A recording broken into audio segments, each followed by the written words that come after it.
L'audience du procès de François Pérolle vient de se terminer. L'ex-conseiller de Nicolas Sarkozy sera fixé le 24 septembre prochain. Son avocat a laissé planer le doute d'une probable démission de l'actuel patron de la BPCE en cas de condamnation. Que reprochait-on à François Pérolle? D'avoir pris la tête de cette même banque, BPCE, alors qu'il aurait supervisé le mariage des caisses d'épargne et des banques populaires alors qu'il était à l'Élysée comme l'ex-secrétaire général adjoint de Nicolas Sarkozy. Quel est le véritable rôle des conseillers? Cette zone grise, quelle influence ont-ils vraiment? Le problème de cette audience, c'est que le tribunal maintenant va faire du droit et que pour ce droit, il a besoin de preuves matérielles. Pour l'avocat des parties civiles, Jérôme Carcenti, avocat de la CGT, il n'y a pas de doute. Ces preuves existent.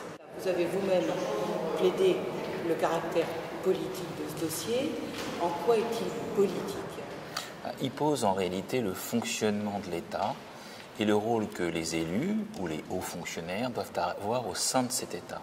Est-ce que quand ils sont en fonction, en responsabilité, ils agissent dans l'intérêt général, et lorsqu'ils sont nommés dans une fonction privée dont ils avaient à un moment donné le contrôle et qu'ils ont donné des avis, est-ce qu'ils n'ont pas en réalité anticipé cette participation et profiter, tirer un profit personnel de la décision ou de l'avis qui a été pris?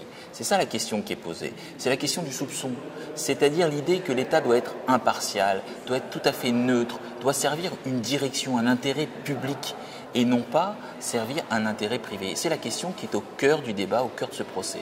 On a bien vu cette question du pouvoir et du fonctionnement du pouvoir, mais on est devant un tribunal, on a affaire à un délit, donc on a besoin de preuves et de preuves matérielles. Bien sûr. Est-ce que pendant ces 6 jours d'audience, on a eu un peu l'impression qu'on en manquait ou qu'on manquait de matérialité des preuves? On fonctionne effectivement avec un procès, c'est-à-dire des éléments concrets. Bon, des éléments concrets, on en a quand même un certain nombre. On a un nombre conséquent de réunions qui se sont tenues à l'Élysée. On a des témoignages concordants et précis des plus hautes autorités de l'État, des directeurs de cabinet de Christine Lagarde, de directeurs de cabinet de Matignon, des banquiers de l'époque qui étaient assistés aux réunions.